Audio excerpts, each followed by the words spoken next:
For this block, we are going to use a lot of different textures. A different texture in each corner and another one in the center. To make this block, you will need one 7-inch block of fabric. You can use a regular quilt cotton for this, but I am using a minky type fabric that almost has a furry texture to it. And I have dug into my tote that has Christmas fabrics in it, so that's why you're seeing a lot of red, gold, and white. I have a red sequin fabric. I have a dark green fabric that has a gold paint on it, a gold foil, and an off-white creamy color that is really a velvet that has been pre-quilted. So each of these squares is cut to 4 inches. And on those that I can draw on, I have taken the time to draw a line from one corner to the other. These two were easy to draw on. These two were not, so I'm setting these aside to do for the second step. So we're going to start by placing our blocks right side together, right on top of the main center block. And we are going to stitch on top of the line that you drew. You can use a regular stitch presser foot and a regular stitch length to do this. I have found that pinning them in the center makes this a bit easier, especially since the minky fabric that I'm using for the main block is very stretchy. I tried clips, but it wasn't enough to have them secure on the ends. I needed my 4-inch blocks to be more secure in the center. So we're going to stitch directly on top of the line that I drew without going over a pin. Here's one. Trim it, and now do this second one.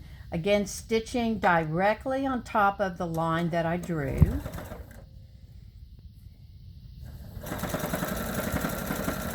This is actually a classic square in a square quilt block that you will see in a lot of beginner styles of quilts. So now the first 2 corners are done, but as you can see, we have excess fabric underneath and we don't need it to be that thick. So I took one of these over to the cutting table and I used my ruler and my blade and I trimmed these at 1/4 inch. And this is what I got. So now we have the seam on 2 corners. They're trimmed away to 1/4 inch, and that makes it easier for me to sew the last 2 pieces in place.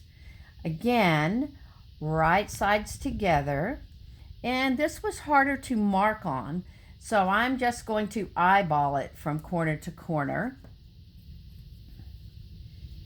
And I will pin the other piece.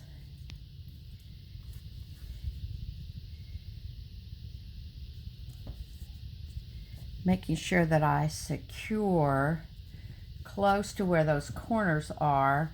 And I want to make sure that my seam is out of the way. I did press those seams after I trimmed them. Okay, corner to corner. Some of the more modern machines have a laser light that you can use to actually make this line for you. If your machine has that feature, by all means take advantage of it, and then you will be more accurate. One more seam.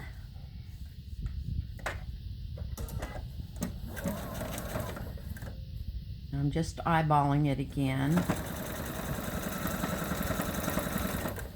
And when this one is done, we're going to do exactly what we did after we finished the first 2 corners.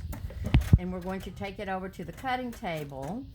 And we are going to trim away this excess fabric so that we have a much thinner layer in the corners. This is what your finished block looks like on the front. This is the finished block on the back. You will notice that there's some excess fabric here and here.